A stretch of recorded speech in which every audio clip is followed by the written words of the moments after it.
Bon,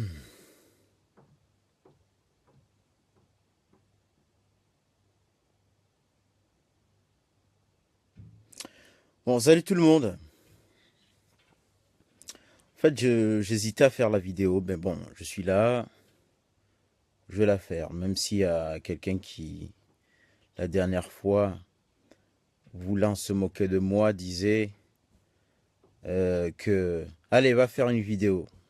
Ben écoute, hein, il y a un truc qui s'appelle vidéoblogueur. Tu vois? C'est comme si tu avais un blog, tu peux écrire des articles et des fois tu fais des vidéos. Donc moi, je fais des vidéos. Donc le type, tu peux te moquer toujours, hein, mais je ferai toujours des vidéos. Si ça te plaît pas, ben tu zappes. Bon alors, pourquoi je fais cette vidéo d'ailleurs? Je sais plus. Oui, il y a un ami qui m'a écrit en privé pour me parler de ce qui se passe en Algérie. C'est-à-dire, il y a une chasse aux noirs, les migrants noirs, qui sont en partance pour l'Europe. Donc, si ça vous dit, vous pouvez acheter mon livre. Ça parle que de ça, mon dernier livre. C'est-à-dire, c'est un roman sur les migrations. Les migrations qui passent par le Sahara, qui passent par tous ces pays du Maghreb, de tous ces Noirs subsahariens qui prennent la route durant des années pour arriver en Europe et trouver peut-être bonheur ici ou crever ici, hein, parce qu'on en voit plein, hein. Soit ils trouvent bonheur, soit ils crèvent. Donc, mais en tout cas, c'est l'espoir qui les fait prendre ces routes-là. Eh bien, la plupart viennent, ils se retrouvent échoués comme des baleines sur la plage. Ben, ils sont échoués au Maghreb pendant des années parce que soit ils n'ont pas pu traverser l'océan, soit Ceuta et Melilla à l'époque, ils n'arrivent pas à sauter la barrière. Eh bien, ils vont réessayer encore et encore. Eh bien, ils se retrouvent bloqués dans ces pays du Maghreb. Et, euh, et eh ben, pour survivre, ils essaient de trouver des petits jobs sur des chantiers par-ci par-là. Eh ben, ils vivotent. Voilà. Ils vivent pas, ils vivotent dans ces pays-là. Ils vivotent et de temps en temps, l'envie prend aux Algériens, aux Marocains d'aller faire une petite chasse aux Noirs. Bon, moi, je suis un de ceux qui pensent que, bon, un pays a le droit de contrôler l'immigration, hein. Le problème, c'est que euh, tu vas trouver des Arabes ici, en France, hein. Ben alors, quand tu dis ça, ils vont te dire, ah, moi, je suis français, je suis pas algérien. Pourquoi tu me parles de l'Algérie? Mais c'est pas vrai. Les Houria Boutelja, des indigènes de la République. Et je vais vous dire pourquoi je dis ça. Houria Boutelja. Allez taper sur Google, vous allez la trouver. C'est une femme qui passe souvent à la télé avec un foulard, là, et qui est dans un truc qui s'appelle les indigènes de la République. Je vais vous dire pourquoi je parle d'elle. Ben, ces gens-là, dès que tu leur parles, ils vont te dire, ah non, moi je suis français, je suis française, je suis pas du tout. Pourquoi tu me parles de l'Algérie? Mais c'est pas vrai. Comme nous tous, mais moi je ne le cache pas, je suis attaché à mon foutu pays, même si ce pays, tous les jours que Dieu fait, me rapproche du regret d'être né là-bas. Parce que tellement tu te dis, mais putain de bordel, qu'est-ce qui se passe dans ce pays? Mais bon, on est tellement attaché à ces pays que, voilà. Mais bon, ces gens-là sont attachés à leur pays d'origine, en tout cas au pays d'origine de leurs parents. Parce que ce qui est pire, c'est qu'ils sont ni algériens, ni français. Quand ils vont là-bas, on les regarde comme des Français. Et quand ils sont ici, bah, écoute, hein, ils ne se considèrent pas français, ils ne sont pas considérés français. Voilà, bon. Mais ils sont attachés. La preuve, même quand l'Algérie ne joue pas, il y a des drapeaux, ça casse tout, ça court dans tous les sens avec les drapeaux algériens. D'accord? Et je vais vous dire pourquoi je dis ça. Il y a un rapport avec tout ça, avec ce que je vais dire. Et donc, Ils viennent ici, ils parlent de tolérance, immigration, laisser tout le monde rentrer, patati, patata. Mais ils vont jamais rien dire de ce qui se passe dans leur pays là-bas, quand on massacre des Noirs au nom de la lutte contre l'immigration clandestine. D'accord? Donc c'est toujours comme ça. C'est-à-dire, on ne veut pas que le blanc français soit fier de son pays, soit fier de sa couleur de peau, soit fier de son histoire. Mais il n'y a que nous, il n'y a que les Algériens et les Marocains qui ont le droit d'être fiers de leur pays, de leur drapeau, qui ont le droit de contrôler leur immigration, mais nous, on n'a pas le droit. Nous, c'est-à-dire les Français. Bon, nous, il se trouve que je suis français aujourd'hui.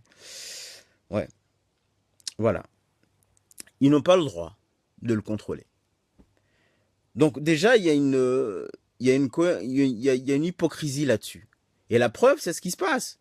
C'est qu'ils sont en train de traiter tous les Noirs, tous ces Noirs qui sont... En plus, ces Noirs-là, ils ne veulent pas rester là-bas. Ils sont en transit dans leur migration. Hein? Ils sont en transit. Ils ne veulent même pas rester là-bas. Mais on les massacre. Et là, je viens de voir des articles sur France Inter. Il y a un ami qui m'a envoyé ça, qui m'a dit, tu veux pas parler de ça, je sais pas quoi. Moi, je voulais pas en parler parce que j'en ai tellement parlé. Je l'ai décrit dans mon premier livre. Ça fait partie, c'est un grand sujet, le racisme primaire des Maghrébins vis-à-vis des Noirs, dans mon deuxième livre, le roman, là. Donc, je voulais pas en parler parce que ça devient redondant. Mais, tu sais, pourquoi j'en parle? C'est que là, je sortais de Burger King, j'ai vu un Noir qui faisait la queue pour aller prendre un sandwich. Il était sur sa queue, là. Il y avait 2 Maghrébins à côté. C'était son tour. Ils ont quitté leur queue, ils sont rentrés pour aller prendre le tour du mec à côté. Et le mec, dans sa conciliation qu'on a tendance à avoir, nous les Noirs. Et ça, Kémy Séba le dit souvent, il dit, on a été trop accueillants, trop tolérants, d'accord, chez nous. Les Sénégalais, la terre de la teranga, la terre de l'accueil. Regardez-moi les Mahorais qui font les zouaves, là, devant Marine Le Pen qui arrive, qui dansent comme des zouaves, là. C'est insupportable, on est trop accueillant. À un moment donné, comme dirait Kémy Séba, des fois il dit des conneries, mais des fois il dit des choses vraies, correctes. C'est que il faut que l'Afrique arrête d'être trop accueillant, trop conciliant. Et le gars là, le monsieur qui est blédard comme moi, je suis parti, j'ai pas pu résister, je suis parti le dire. J'ai dit, il faut pas laisser passer. Il faut pas laisser passer, même si c'est à Burger King, c'est une petite queue, tu vas passer après. Il faut qu'on arrête de laisser passer. Il faut dire à ce type, va te faire foutre, c'est pas ton tour. Parce que lui, il te marche dessus, parce qu'il te voit noir, je passais, puis c'est tout. Il va fermer sa gueule. Parce qu'on est trop conciliant. On est trop conciliant. D'accord? On est trop conciliant, il faut arrêter avec ça. Et ça m'a énervé, je me suis dit, bon, avec ce qui se passe en Algérie, ce que j'ai vu là, c'est des choses que tu ressens, des petites choses là que tu ressens tous les jours dans le quotidien, tu te dis, mais c'est pour ça qu'on s'en sort pas. On est là tout le temps, conciliant, l'esclavage, la colonisation, le franc CFA que j'ai écrit là, le machin. Mais putain de bordel de merde, il faut qu'on arrête avec ça, se retrousser les manches, devenir un peu méchant et dire basta quoi. Bon bref, revenons à ce que je disais au départ, c'est une petite digression qui n'est pas loin du sujet. D'accord? Et ils sont en train de traiter les Noirs là-bas. Il y a une véritable chasse à l'homme. On les prend, on les renvoie dans le désert. C'est comme ça. D'ailleurs, je l'ai dit dans le livre. Là-bas, dès qu'on voit des Noirs, on les reconduit dans le désert, à la frontière malienne. On ne sait pas s'ils sont maliens ou pas. De toute façon, c'est des Noirs. Ils n'ont qu'à aller en Négricie. En Négricie, c'est-à-dire l'Afrique subsaharienne. Négricie, c'est pas moi qui l'utilise. Amadou Kourma l'utilise dans Monnaie, Outrage et Défi, parce que j'ai pas envie qu'on vienne me dire « Ah, t'as dit Négricie, ça se dit pas !» Comme la dernière fois on m'a dit « Ah, t'as parlé de singerie, c'est raciste !» C'est bon, quoi. Bon, bref. il les renvoie tous comme du bétail, ou peu importe, que ça soit le Mali ou je sais pas quoi, on s'en fout, c'est des Noirs. On leur envoie à la frontière, malienne, et puis débrouillez-vous. Mais je dis ça pourquoi? Parce que les Houria Boutelja, tous ces Maghrébins là qui sont ici, la dernière fois j'étais à une conférence qui a eu lieu le lendemain d'un débat qui était à Ce soir ou jamais. D'accord? Ce soir ou jamais, l'émission de Tadei. On parlait du racisme. Il y avait Houria Boutelja et Soumaoro, une noire là, une universitaire noire qui s'appelle Soumaoro, le nom, mais je ne me rappelle plus du prénom, mais Soumaoro. Et donc elles étaient invitées à la télé, à Ce soir ou jamais, pour parler du racisme. Et il se trouve que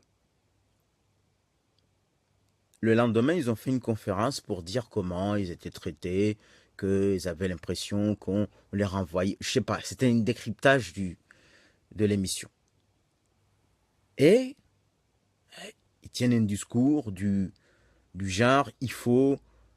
ah oui, ils critiquaient une dame qui était là, la dame qui disait, j'en ai marre de ces guéguerres, même dans le quartier, les Arabes et les Noirs se battent entre eux, les Juifs, les je sais pas quoi, il y a une guerre de communauté dans les quartiers. Et leur discours de Houria Boutelja et Soumaoro consistait à dire que il y en a marre de faire quoi? Il y en a marre, c'est pas important, le racisme qui est important, c'est le racisme institutionnel, c'est-à-dire le racisme qui peut te refuser un logement, qui peut te refuser un emploi, mais le racisme, c'est-à-dire ce rejet du quotidien, on s'en fout parce que ça n'a pas d'influence politique. D'accord? Ça n'a pas d'influence politique. Et que ce petit racisme, ce racisme primaire, c'est pas important.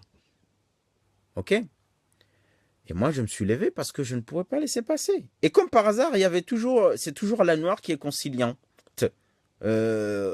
Soumaoro, qui était là, qui acceptait, oui, c'est pas important ça.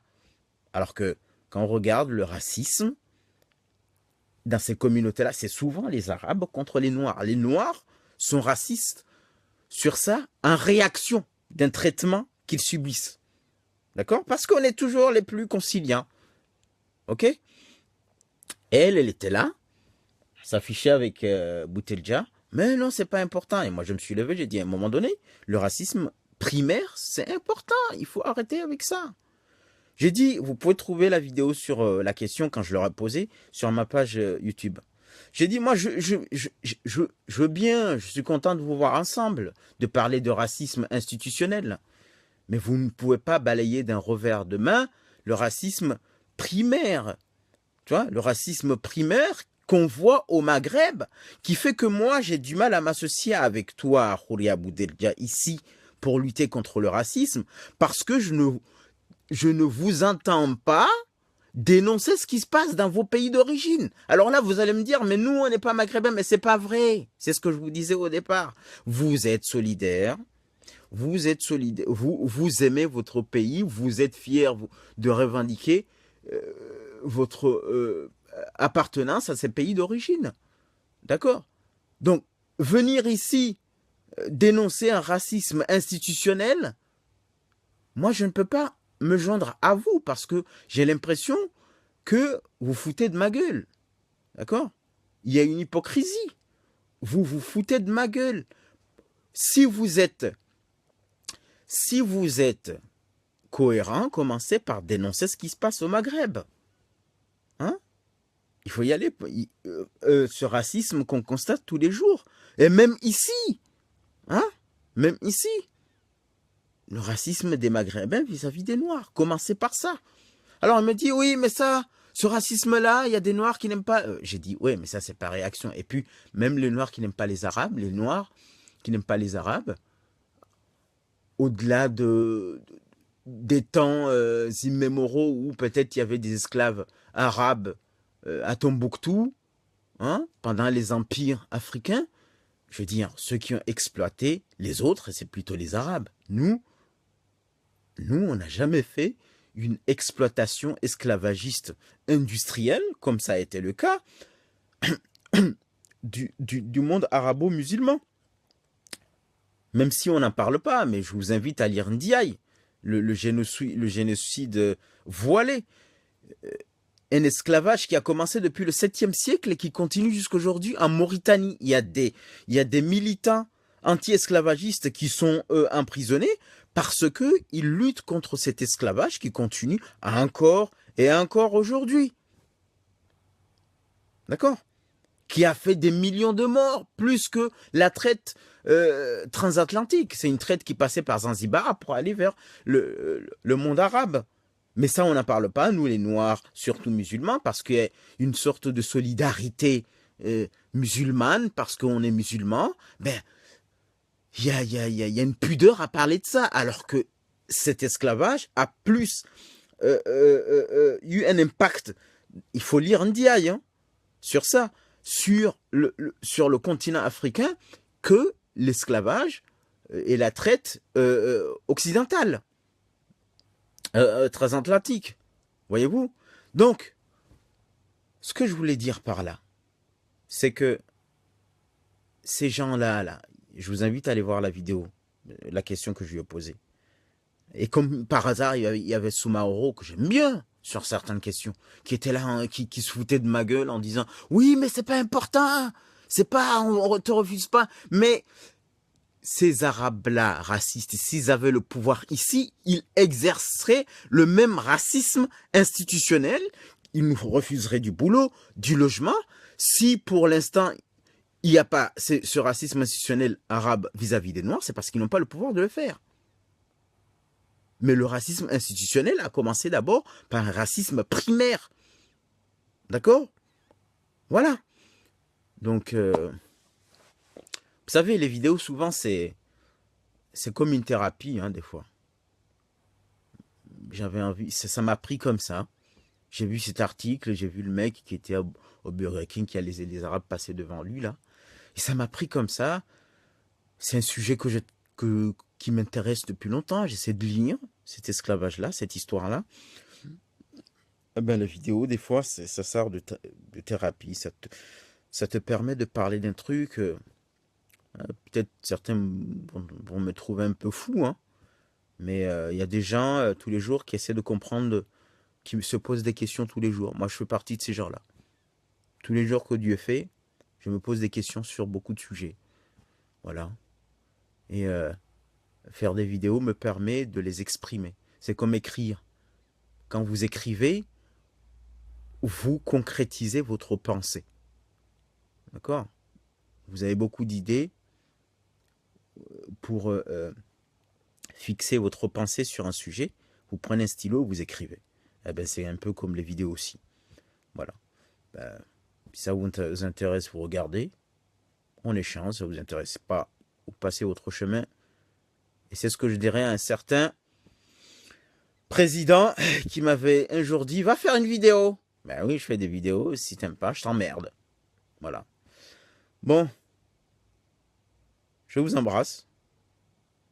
On continue la discussion sur ce sujet-là en commentaire. Une très bonne soirée à vous tous. Salut!